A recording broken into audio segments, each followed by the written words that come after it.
it is also great that our first guest on the show today, is also here. It's great to have you here. Tom Elliott, CEO of MEDILink North of England. Sorry for that. I think it's probably still, I'm so excited about so much going on here. And you're also the organizer of the UK pavilion. It's great to have you here. How was your first day so far? Thank you. It's great to be here. It was a fantastic first day. You know, it's great to see all of the innovation and the connections that happen at MEDICA, still the world's largest exhibition for our sector. And it's one of the only places where we can come together. We've got over 100 UK companies here represented one way or the other, and seeing them all, the innovations that they're making, the collaborations, and it's a great insight into what's coming into medtech, what that next step forward is going to be, how companies are going to work together, and also what some of the challenges are. So there's some great conferences yesterday explaining some of that, some fantastic networking, and really looking forward to the next 3 days. Absolutely. Before we get into that a bit more, let's talk about your job at MEDILink and what exactly you do, so people can kind of know, and put you in the right place. Yeah, of course. So MEDILink's the largest association of medtech companies, academia and the NHS in the UK. We're spread as MEDILink UK around the country with 7 regional offices, around 2,000 members, but somewhere between 5,000 and 6,000 UK medtech clients.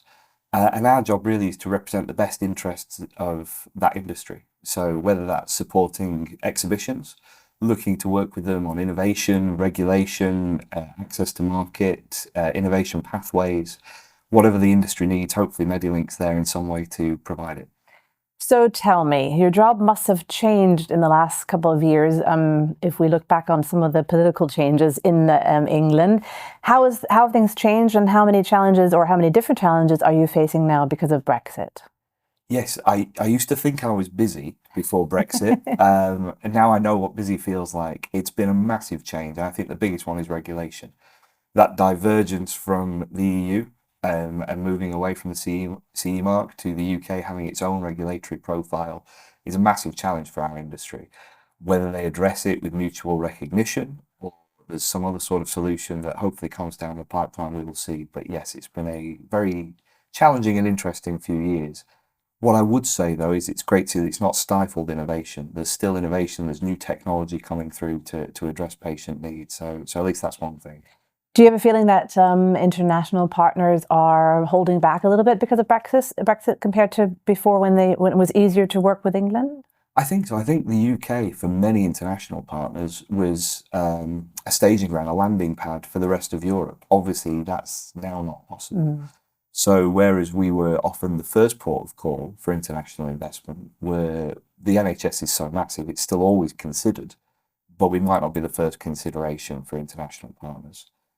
What we're doing as MEDILink and many other associations are looking at is building that international stakeholder network, though, to ensure that our companies still have access to global markets. So it's not going to affect the UK industry, but I do think it is delaying access to international medtech.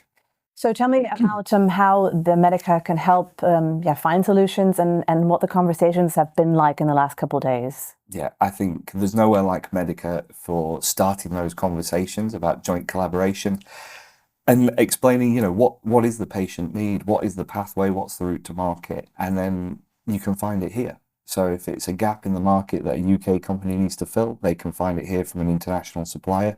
And hopefully likewise, there are many UK buyers here, manufacturers, they have needs that UK companies can fulfill, and MEDICA is the place to do it. And I hope you do find solutions with everyone who comes to visit you. It's great to have you here on the show today, and I wish you a wonderful next couple of days. Yeah, and at the end of the 4 days of MEDICA, you'll say, this is how we're going to find some solutions. I know you're not going to be at the end of that route. Thank you so much for your time today, Tom, and all the best. And